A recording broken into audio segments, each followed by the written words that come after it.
Continuaré entonces con esta última reflexión sobre transfigurados por la Cuaresma. Voy a comenzar con una lectura de la palabra y les voy a leer de la primera epístola de San Pedro, capítulo 1, desde el versículo 6. Amor y fidelidad hacia Cristo, por lo cual rebosáis de alegría, aunque sea preciso que todavía por algún tiempo seáis afligidos con diversas pruebas, a fin de que la calidad probada de vuestra fe, más preciosa que el oro perecedero que es probado por el fuego, se convierta en motivo de alabanza, de gloria y de honor en la revelación de Jesucristo, a quien amáis sin haberle visto, en quien creéis, aunque de momento no le veáis, rebosando de alegría inefable y gloriosa, y alcanzáis la meta de vuestra fe, la salvación de las almas. Sobre esta salvación investigaron e indagaron los profetas que profetizaron sobre la gracia destinada a vosotros, procurando descubrir a qué tiempo y a qué circunstancias se refería el Espíritu de Cristo que estaba en ellos cuando les predecía los sufrimientos destinados a Cristo y las glorias que les seguirían. Les fue revelado que no administraban en beneficio propio, sino en favor vuestro, este mensaje que ahora os anuncian quienes os predican el Evangelio en el Espíritu Santo enviado desde el cielo, mensaje que los ángeles ansían contemplar. Palabra de Dios. Pues la palabra transfigurados sabemos que representa una transformación de luz, en la luz, en el reino de Dios. Cuando Jesús resucita, no lo reconocen ninguno de sus apóstoles y discípulos que estuvieron con él 3 años en su vida pública. Sin embargo, vemos esa primera aparición a discípulos como fueron los de Emaús, que tanto camino que recorrieron y no sabía que era Jesús, hasta que partió el pan en la cena, que es el primer testimonio de la presencia verdadera de Dios en el pan, de Jesús en el pan. Y así nos damos cuenta lo que es la transfiguración de Jesús. También en el día de la transfiguración, arriba en la montaña, Juan, Pedro y Santiago lo pudieron ver en un éxtasis que tuvieron.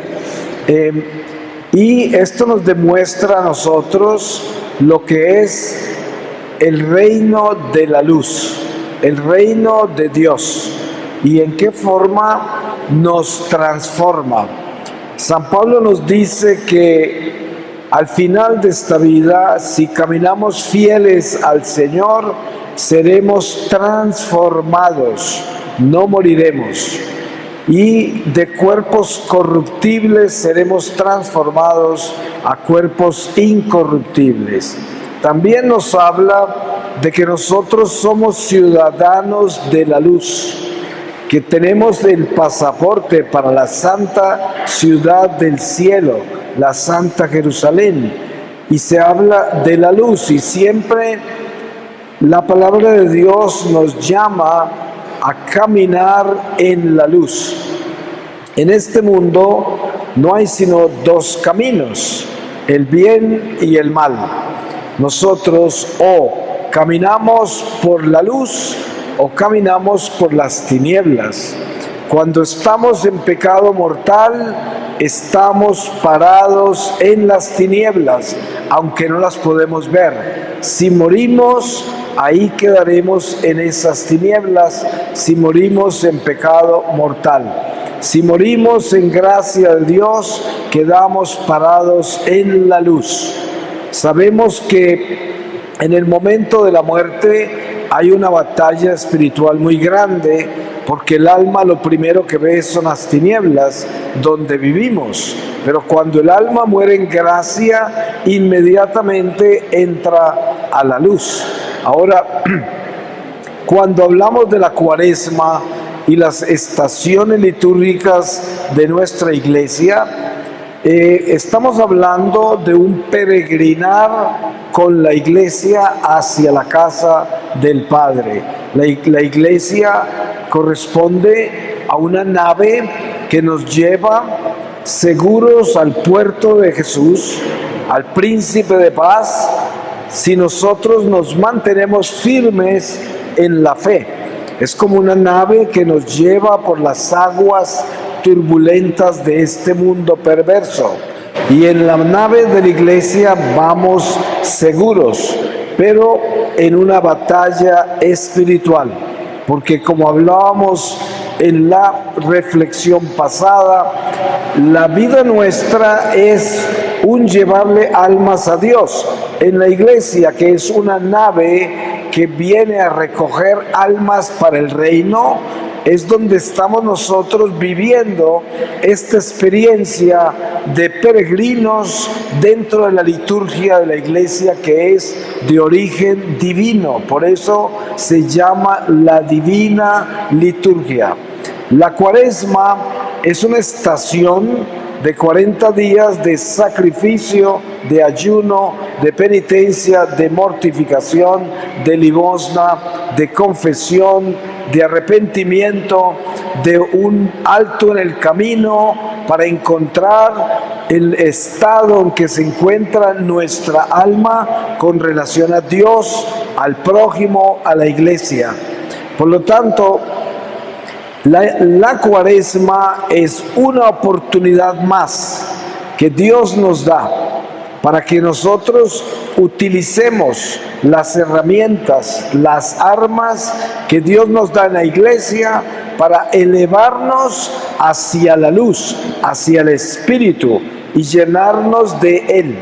Cuando nosotros nos arrepentimos sinceramente y llegamos hasta el punto de que nos atrevemos a tener un acto de contrición perfecto, que sería el único que nos proveería una indulgencia plenaria. Una indulgencia plenaria no se puede recibir si no tenemos un acto de contrición perfecto. Y un acto de contrición perfecto es aquel por medio del cual nos arrodillamos, nos arrepentimos de nuestros pecados y le pedimos a Dios que preferimos morir que pecar de nuevo. Y sentimos en el fondo de nuestro corazón que detestamos el pecado, que lo odiamos y no lo queremos en nuestra vida, y reconocemos lo inmenso que es el pecado, el daño que hace. El daño que le hace al prójimo, a nuestra alma, y la ofensa a Dios, y cómo disminuye la iglesia entera, porque eso es lo que hace el pecado. Cuando pecamos, disminuimos la iglesia. Cuando estamos en gracia, la aumentamos en gracias. Por eso, esta economía de nuestra alma tiene que estar clara en estas estaciones como Cuaresma.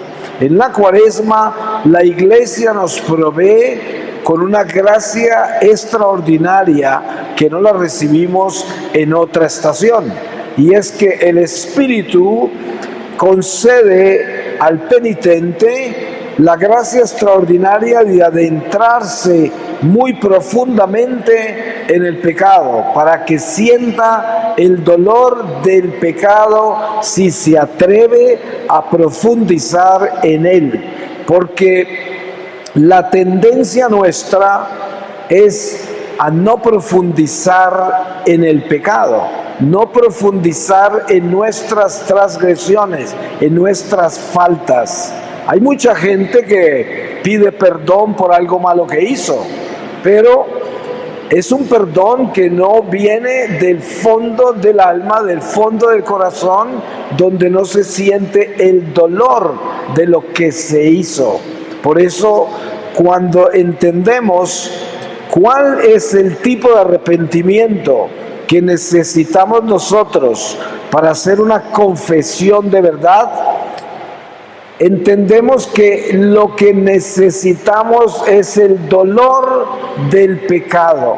Ustedes saben que en el purgatorio las almas están viviendo el dolor del pecado, porque cuando estamos en esta vida temporal, nuestra conciencia se puede ocultar en nuestra carne, y por eso no somos totalmente conscientes de la dimensión de las consecuencias del pecado.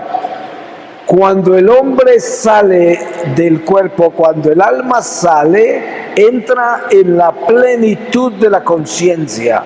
Y no hay un dolor más impresionantemente grande que una conciencia desnuda que ya no se puede esconder, que no tiene dónde esconderse. Esa es un alma cuando sale del cuerpo. Por eso la iglesia quiere que nosotros, por medio de estos dones extraordinarios como es la cuaresma, por ejemplo, entremos a profundizar nuestra conciencia para que al despertarse entendamos la dimensión del pecado y así podamos entrar en lo que es pedirle a Dios el dolor de nuestro pecado. Sería la gracia más grande que usted pueda recibir en esta cuaresma, es que el Señor le dé el dolor del pecado. Seguramente todos ustedes en algún momento de sus vidas han tenido un momento perfecto, diría yo, donde se han atrevido a caminar un poco hacia el mal que han hecho y a sentir un poco el dolor de haber hecho ese mal. Sin embargo, se podrán dar cuenta que llega un momento en que uno no entra del todo a ese dolor, sino que en un momento dado se detiene y no quiere sentirlo más, porque es un dolor muy grande. Por eso el arrepentimiento jamás llegará a su perfección y un acto de contrición no será perfecto hasta que yo no me atreva a adentrarme en el dolor del pecado. Por esta razón, muy pocas indulgencias plenarias son dadas. Por eso no podemos engañarnos de que se consiguen así nomás. Nosotros tenemos que cumplir con las condiciones de las indulgencias. Y la condición esencial es un acto de contrición perfecto. Y esto necesita ser, como la palabra lo dice, perfecto. Yo tengo que estar seguro, absolutamente seguro, de que prefiero morirme que pecar otra vez. Esta promesa que yo hago no va a querer decir que el diablo no me va a tumbar más adelante con un pecado. Sí, caminamos como peregrinos por este destierro, pero más vale que si yo soy un cristiano que está llegando al trono del Señor a presentarle indulgencias plenarias con un acto de contrición perfecto, me mantenga en la batalla contra el pecado, peleando, nunca entregándome voluntariamente al pecado, porque es lo que más detesta el Señor. Eso es el tibio. El tibio se entrega sin pelear, se va hacia el pecado voluntariamente. Eso Dios lo detesta. Pero el católico, que es el militante, el valiente, el soldado de Dios, cuando cae en medio de una batalla. Y por eso Jesús, con mucha urgencia, al resucitar, de las primeras cosas que hizo fue instituir el sacramento de la confesión, de las primeras cosas que hizo.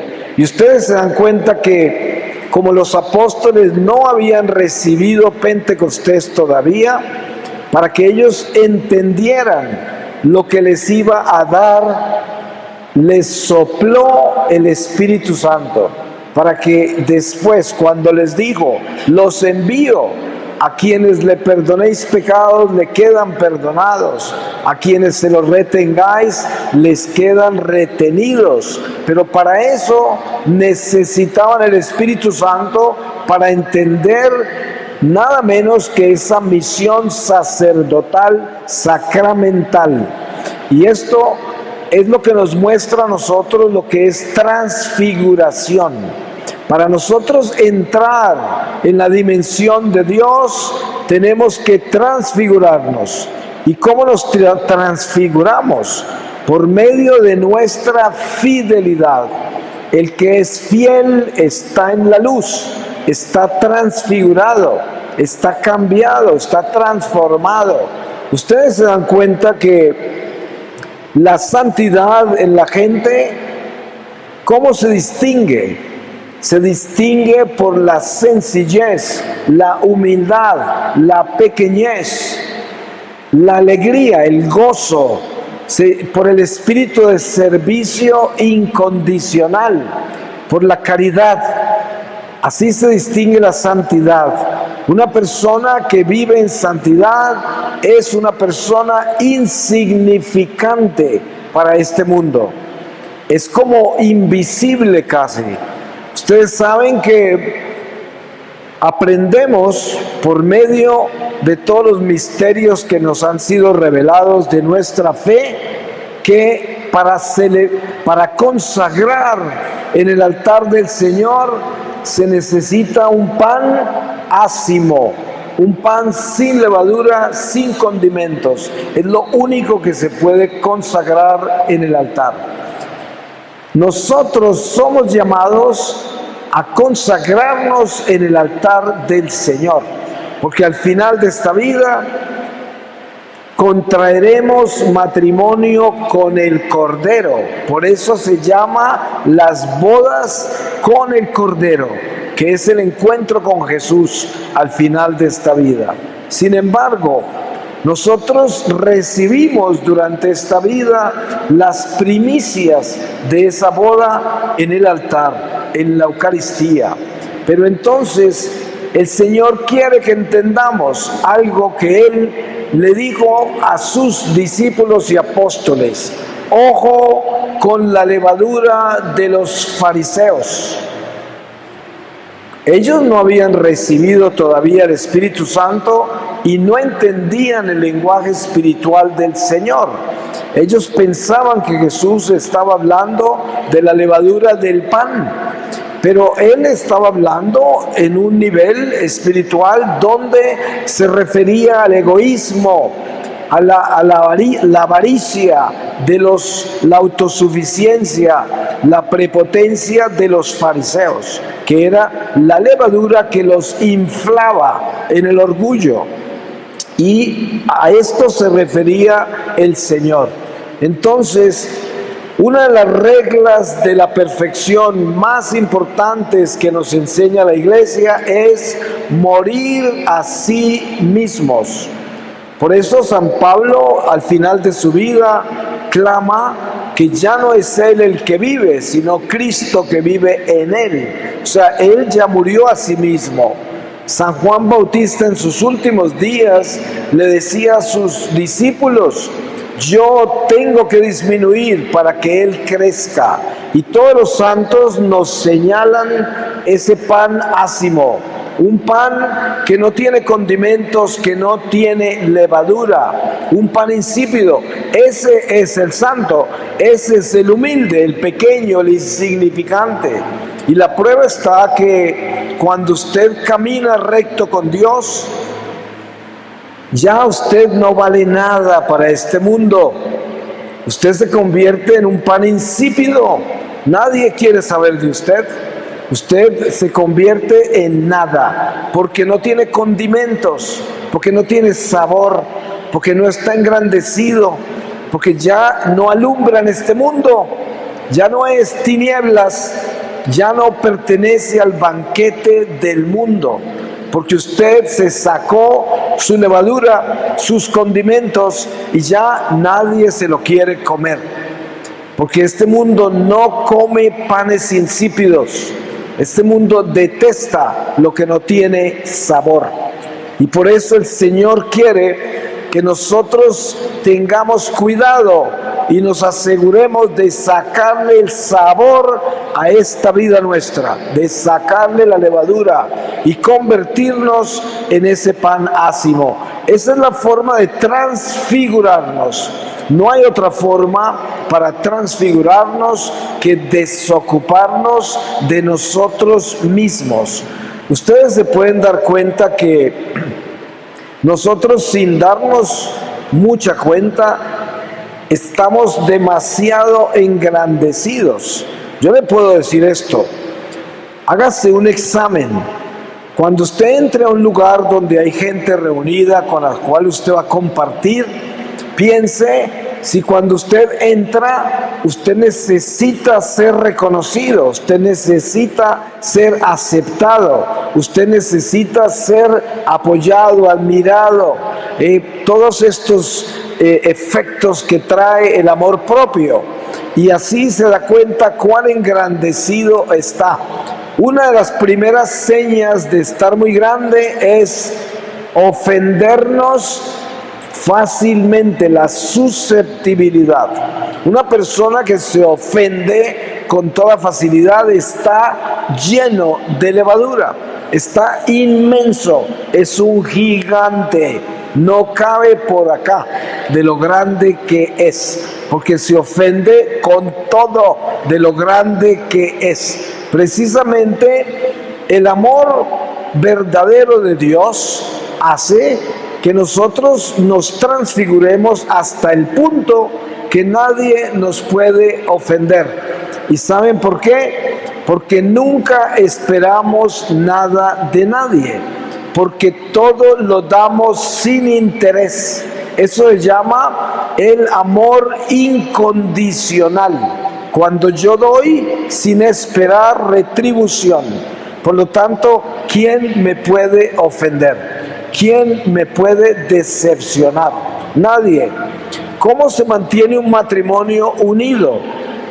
Cuando el esposo y la esposa se aman sin interés, sin condición, y por eso nunca tienen nada anotado de lo que se han dado el uno al otro.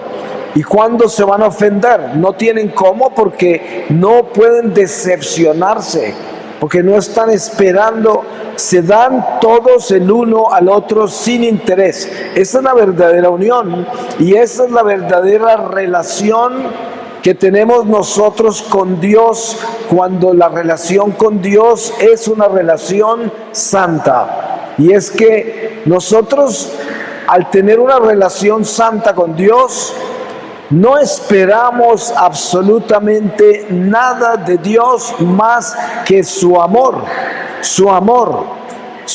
porque su amor lo da todo. Es como dice la palabra: busca primero las cosas de Dios y todo lo demás te llegará por añadidura. Entonces, cuando nosotros nos acercamos al Señor a presentarle nuestra vida, lo estamos honrando, glorificando, alabando, dándole gracias. Traemos un corazón grato, pero no es condicional. Hay mucha gente que se enfada con Dios porque no les dio lo que querían o porque les puso una prueba muy dolorosa y no la aceptan. Entonces se disgustan con Dios, lo cual es algo tremendo porque eso se llama tentar a Dios. En el pueblo hebreo, en el Éxodo, podemos ver que en un solo día morían más de 20,000 personas por tentar a Dios. Eso nunca se puede hacer.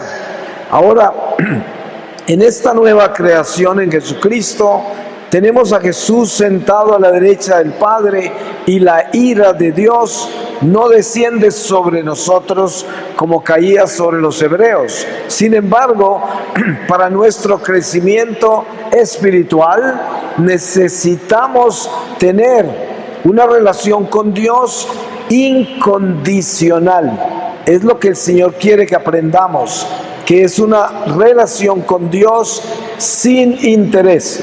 Yo vengo a la iglesia y participo en la iglesia, porque la iglesia es mi hogar espiritual, porque yo amo a Dios, porque yo tengo temor de Dios, porque yo no quiero en ninguna forma ofender a ese Dios tan bueno que me creó con tanto amor.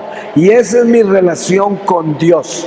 Pero yo no vengo a la iglesia simplemente porque no quiero condenarme, porque quiero que todo me salga bien, porque quiero estar protegido, porque quiero que no me pase nada. Estas son las relaciones condicionales. Estoy en iglesia por condición, no por amor. Por eso, una persona que esté en la iglesia por condición va a terminar decepcionándose de Dios, porque como llegó por condición, para que le vaya bien, para que no se vaya a condenar, para que todas las condiciones para estar en la iglesia, si alguna de esas le falla, ya pierde la fe. Entonces, una humanidad comprometida con el amor propio es una humanidad naufragada. La religión no le sirve de nada. Entonces, para que nosotros entendamos ¿qué quiere decir la palabra transfiguración? Tenemos que entender que es un compromiso con la verdad. En el corazón nuestro, nuestra alma conoce la verdad. Tanto así que cada vez que decimos una mentira, sentimos que todo se destempla, que está en desarmonía. Todo está en desarmonía cuando mentimos. Todo está en desarmonía cuando no amamos. Porque la ausencia del amor es un vacío de Dios. Des en cuenta que nosotros tenemos que entender que somos peregrinos por este mundo desterrado. Y todas las personas que cruzan nuestro camino, aún los extraños que cruzamos todos los días, nos pertenecen a nosotros. Dios nos los dio, nos pertenecen. ¿En qué forma? Yo soy llamado a ser un instrumento del amor de Dios. Y donde yo esté, por donde yo pase, yo estoy llamado a estar lleno del amor de Dios y Dios se encarga de distribuir ese amor a las almas de acuerdo a su conveniencia, porque el Espíritu Santo es quien administra los dones que Él mismo concede. Y el don más grande que nos concede Dios a nosotros es que seamos instrumentos de su amor.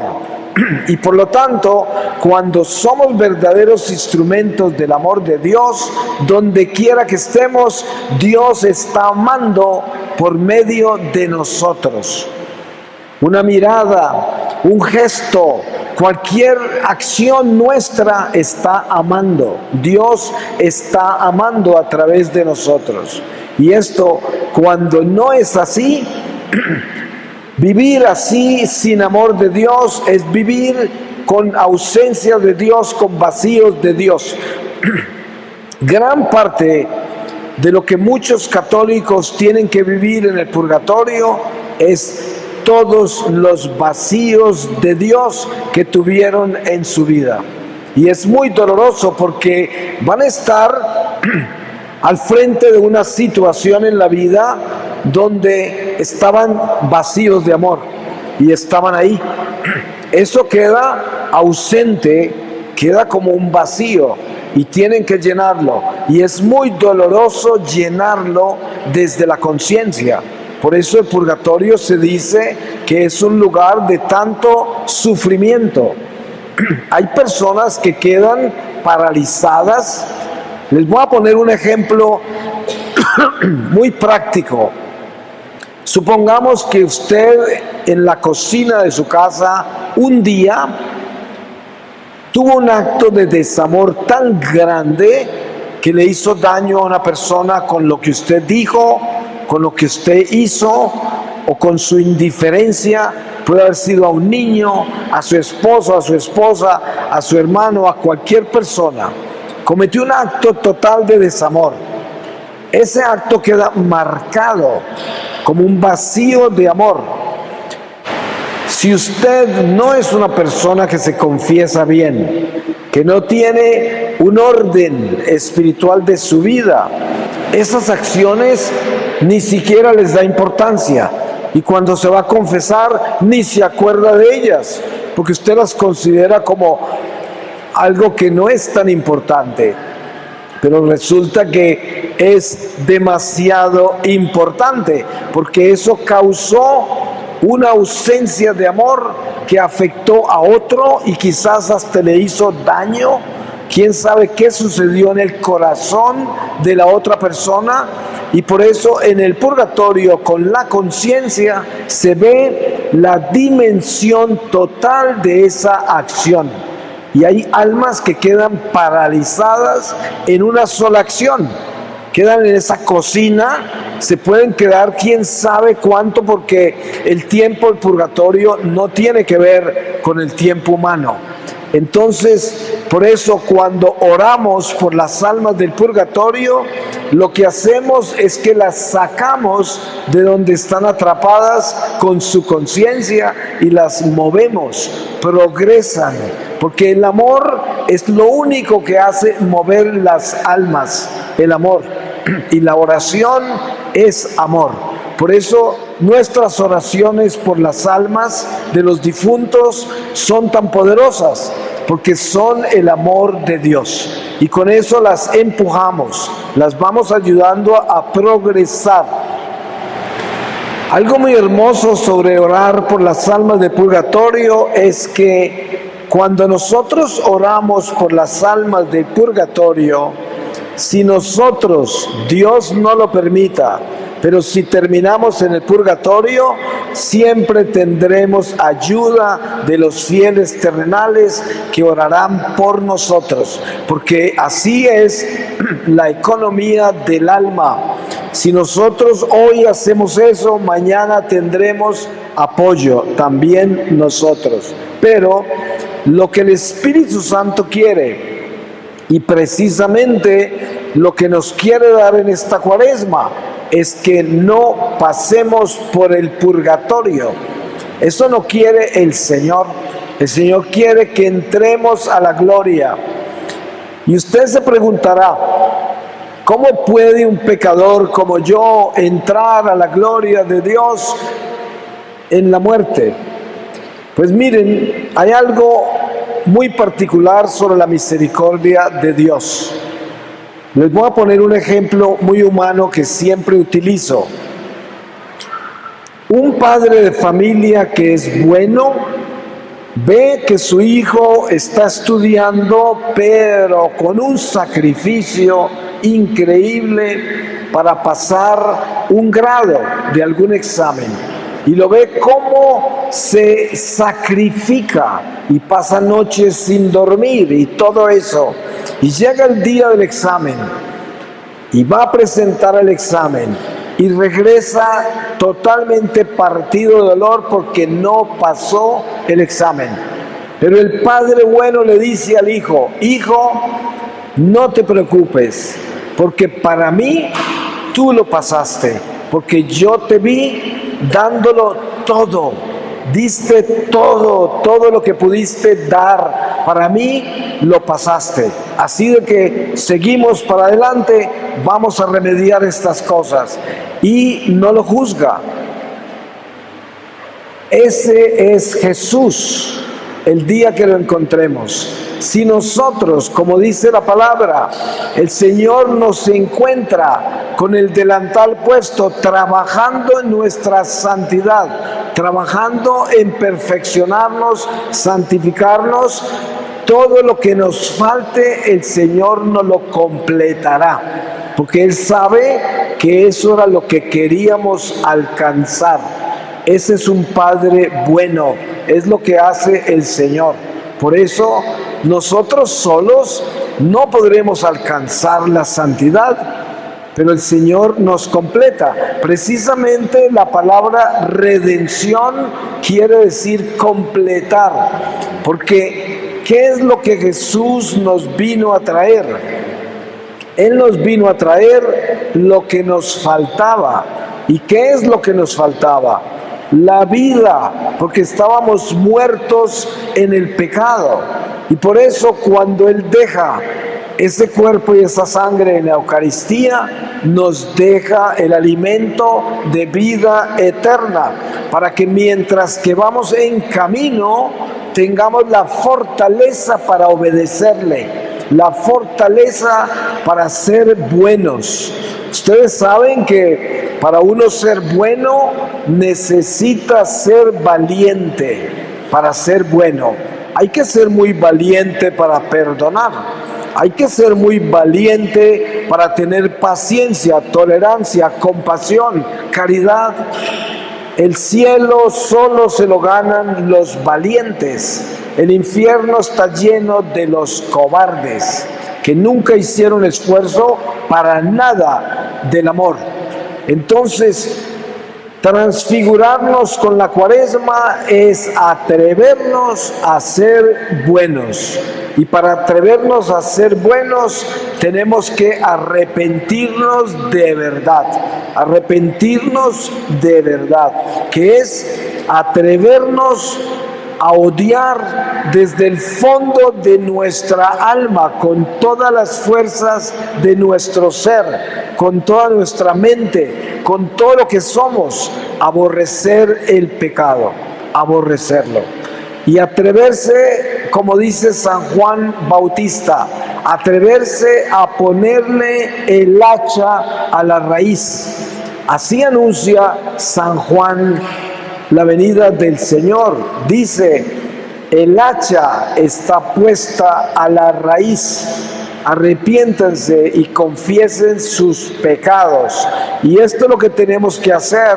Ustedes saben que vivimos en un mundo perverso, un mundo de velocidad, de comodidad, de consumismo, de relativismo. Y la gente siempre vive en un proceso.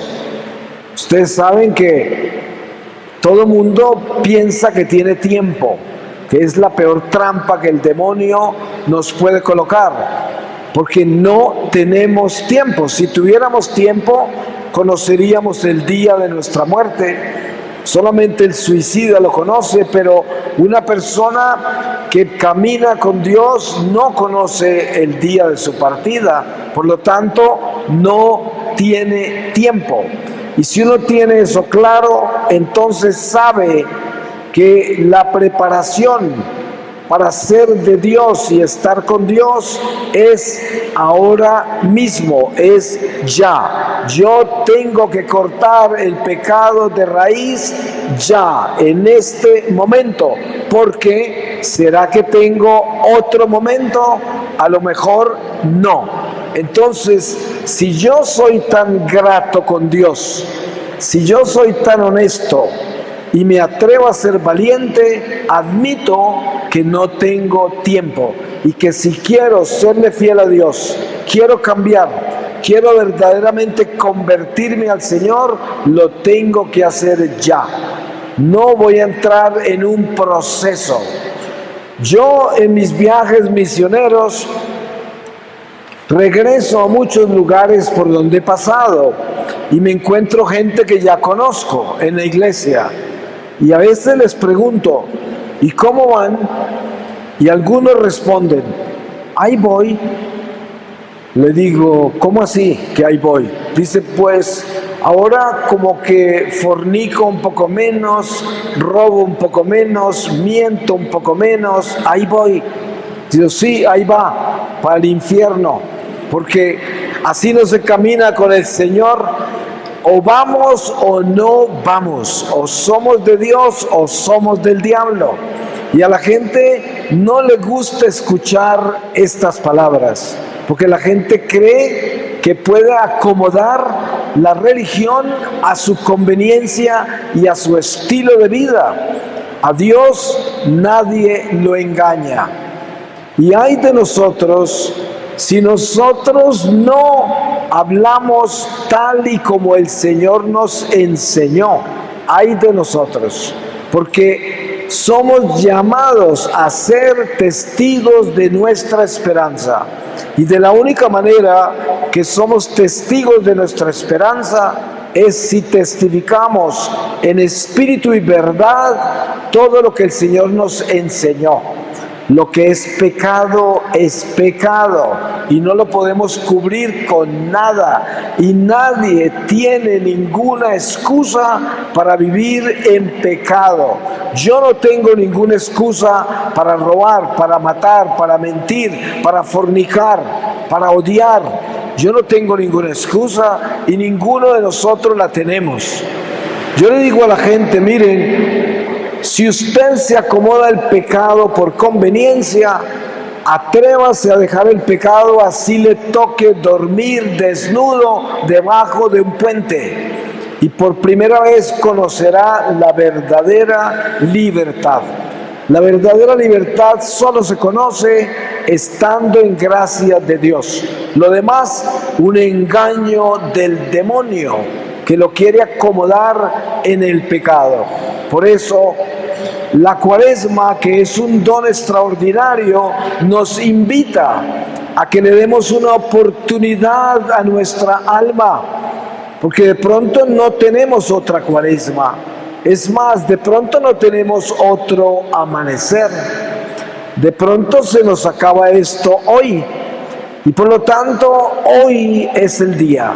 Hoy es el día, no mañana. Y pidámosle a Dios que nos dé esa gracia, esa valentía. De lo único que nunca nos arrepentiremos es de ser de Dios, de verdad de Dios. Nunca nos arrepentiremos, porque eso nos llevará a la gloria del Señor. Y todo lo que quiere Dios es que nos salvemos. Eso es lo que Él quiere. Él no quiere nada más. A Él no le importa si uno es bombero, torero, carpintero, pero usted debe estar en Dios para que se salve, sin importar qué es lo que tiene que hacer. Pero el Señor quiere que todos nos salvemos. Eso es lo que quiere. Y por eso todas esas personas que cruzan nuestro camino, todas tienen alma. Y no podemos olvidarnos de eso.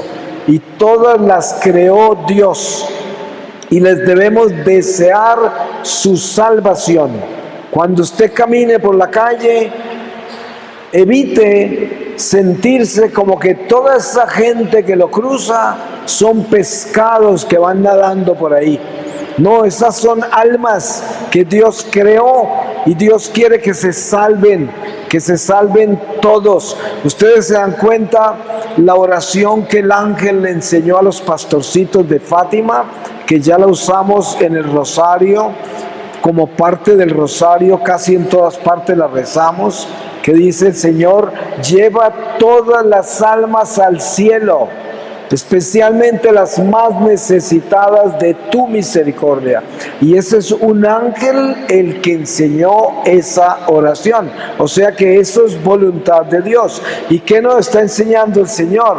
Que nosotros en nuestro corazón deseemos que toda la humanidad entera se salve. Ese debe ser el sentimiento más grande que llevamos en nuestro corazón. Y en esa forma nuestro corazón se abre al amor de Dios, porque el amor de Dios jamás podrá ocurrir en nuestro corazón si tan solo lo tenemos ofrecido a aquellos que nos duelen, a aquellos que tanto amamos, a aquellos que nos benefician, sino que el amor de Dios en nuestro corazón se abre para toda la humanidad. En ese momento podemos decir que somos cristianos, que estamos en la cruz, que tenemos los brazos abiertos con el Señor para abrazar a las almas. Pues que el Señor nos dé esa gracia en esta Cuaresma. Y voy a terminar con una lectura y les voy a leer del profeta Isaías en el capítulo 41, versículo 8. Dios está con Israel. Y tú, Israel, siervo mío, Jacob, a quien yo elegí, linaje de mi amigo Abraham. Yo te tomé del confín de la tierra, te llamé de remotas regiones y te dije: siervo mío eres tú, te he elegido y no te he rechazado. No temas, que contigo estoy yo. No receles, que yo soy tu Dios. Yo te he robustecido y te he ayudado. Te sujeto con mi diestra justiciera. Mira, se avergüenzan y confunden todos los que te acosan enardecidos. Serán como nada y perecerán los hombres que pleitean contigo. Palabra de Dios. Y esas promesas son para cada uno de nosotros, porque Dios es un Dios fiel y bueno. Y si nosotros le somos fieles a Él, Él es más fiel que nosotros. Por lo tanto, Él estará con nosotros siempre. Amén.